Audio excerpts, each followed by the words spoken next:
देखिए इमरान भाई, कोई भी विकेट हो 200 चेस करना it's not a easy target, और हमारा प्लान यही था कि विकेट जो हमसे डिमांड कर रहा है हम उस हिसाब से बॉलिंग करें। और स्पेशली हमें पता था कि अगर डेथ पे 10 रन्स की एवरेज होगी तो वो इजी नहीं होगा। और लेकिन आई थिंक स्पेशली क्रेडिट जाता है इब्रार को, जिस तरह उसने मिडल्स में 2 विकेटें एक ही ओवर में ली, कैडमोर और बाबर की। I think that was a turning point. Aamir, आपने पाकिस्तान में हमेशा से परफॉर्मेंस दी है, बाहर भी परफॉर्मेंस दी है। जब अपने क्राउड में आते हैं, चूँकि आपने रिटायरमेंट ले चुके हैं, अपने क्राउड में आते हैं, लेकिन फिर भी आमिर आमिर के नारे लग रहे होते हैं और आमिर उसी तरह परफॉर्मेंस देता है जिससे आज से 10 साल पहले परफॉर्मेंस देता था। तो क्या दिल में ख्याल आते हैं कि अब वापस इस कंट्री के लिए खेलना चाहता हूँ, या यही अवाम दोबारा आमिर आमिर के नारे रहे तो अच्छा है। नहीं देखिए, फैंस का तो आई थिंक आप जितना शुक्रिया अदा करें कम है, उनका प्यार है और रिस्पेक्ट देते हैं। लेकिन मेरा यही होता है कि मैं जिस टीम से भी खेलूं परफॉर्म करने की कोशिश करूं। और ये आई थिंक PSL मेरे लिए बहुत स्पेशल है, क्योंकि नदीम भाई ने जितने प्यार और यकीन के साथ मुझे कोयटा के लिए लिया है, मैं चाहता हूं कि उनका प्यार है, जो यकीन है, उस पर मैं पूरा उतरूं और अच्छा परफॉर्म करूं कोयटा के लिए। आमिर, बाबर और आपकी राइवलरी काफ़ी लोग फैंस बहुत पसंद करते हैं, जिस तरह आप दोनों का कंपटीशन होता है, क्योंकि दोनों ही A लेवल की गेम खेलते हैं। तो आज उस कंपटीशन को आपने कितना एंजॉय किया, और बाबर और आपके दरमियान क्या बातचीत हो रही थी जब वो बैटिंग कर रहे थे? बातचीत तो इतनी नहीं हुई। आई थिंक अच्छा प्लेयर तो वह है, लेकिन मेरा ये होता है कि जब भी मैं किसी के साथ भी, मेरा रोल होता है कि नया बॉल है, कोई भी प्लेयर है, उसको आउट करने की कोशिश करूं। और जो आप बातचीत की बात कर रहे हो, मैंने बाउंसर किया था तो वो कह रहा था कि बहुत तेज़ निकला है, बहुत स्किट कर गया था, समझ नहीं आई। तो आई थिंक उसने भी बहुत अच्छी इनिंग खेली है, और जहाँ पे उसकी विकेट गिरी, और जैसे मैंने पहले कहा कि कैडमोर की विकेट गिरी है, वो टर्निंग पॉइंट था। आमिर, कराची किंग्स से कोयटा ग्लैडिएटर का सफ़र, क्या डिफरेंस लगा आज कोयटा ग्लैडिएटर्स को रिप्रेजेंट करके?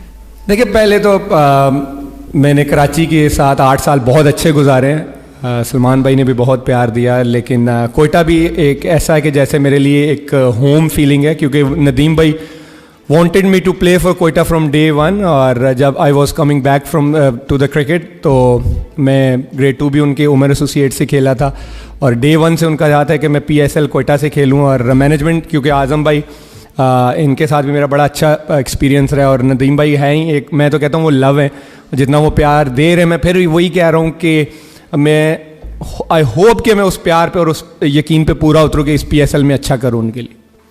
आमिर सर, विव ने आपकी तारीफ़ की थी कि आमिर का जो एक्सपीरियंस है उनके पास, उसका कोई नेमल बदल नहीं है। तो इस बयान को आप किस तरह देखते हैं, क्योंकि सर विव ने आपकी तारीफ़ की है, और दूसरा कि यहाँ पर हम देख रहे हैं कि हाई स्कोरिंग मैचेस हो रहे हैं, तो बॉलर्स को कितनी डिफ़िकल्टीज़ होती है बैट्समैन को बॉलिंग कराते हुए?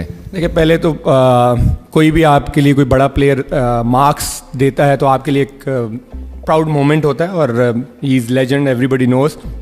लेकिन ये है कि देखें, पाकिस्तान की हम पाकिस्तान में क्रिकेट खेलते हैं, हमें पता है कि यहाँ पे हाई स्कोरिंग गेम्स होंगे, तो आपकी जो प्रैक्टिस का पर्पस होना चाहिए वो इन विकेटों के हिसाब से होना चाहिए कि इन विकेटों पे मेरा क्या स्टॉक बॉल होगा। और मेरा माइंडसेट हमेशा ये होता है, मैं कभी भी बैट्समैन को नहीं देखता, उस दिन जो विकेट मेरे से डिमांड कर रही है, उस विकेट पे कौन सा बॉल मुश्किल हो सकता है बैट्समैन के लिए, मैं उसको अप्लाई करने की कोशिश करता हूँ।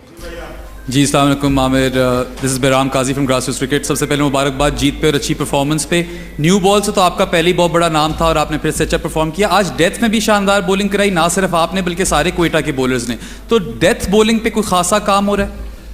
देखिए, मेरे ख्याल में जो डेथ बॉलिंग होती है, हमेशा आप अपनी फील्ड के हिसाब से करते हो बॉलिंग, और मैं जो डेथ बॉलिंग हमेशा करता हूँ, मैं अपने लिए ऑप्शन रखता हूँ कि मेरे पास 2 से 3 बॉलें जो ऑप्शन में हों, क्योंकि एंड पे अगर आपके सामने सेट बैट्समैन खेल रहे हो तो हाफ वॉली को वो नहीं छोड़ते।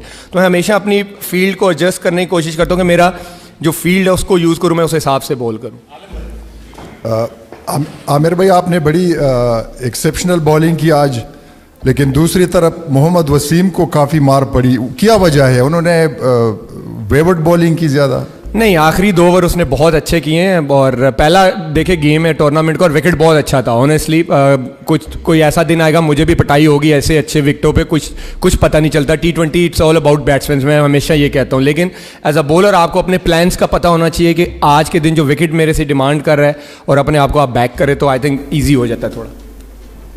आमिर, ऑल्दो आप पहला सीज़न खेल रहे हैं, इधर आप कोयटा से तो पहला सीज़न खेल रहे हैं, मैं ये पूछना चाहता हूँ कि जब PSL दुबई से स्टार्ट हुई थी इनिशली 3-4 सीज़न, तो वो बड़ा सक्सेसफुल था उनका सारा। जब पाकिस्तान पीएसएल मूव होती है तो वो लैग कर रहे थे अपने बॉलिंग कम्बिनेशन से। क्या जो अब बॉलिंग कम्बिनेशन इस सीज़न में बना है, आप सोचते हैं कि इस बॉलिंग कम्बिनेशन के साथ आप पीएसएल चैम्पियन बन सकते हैं? मुझे लगता है कि अगर आप किसी भी टीम से पूछेंगे, ये वन ऑफ द बेस्ट, अगर पीएसएल की टीम का बॉलिंग अटैक आप देखिए एक्सपीरियंस के हिसाब से भी, हसनैन इंटरनेशनल प्लेयर हैं, Mohammad Wasim junior he still playing for Pakistan, Aqeel Hussain, फिर मैं, फिर इब्रार।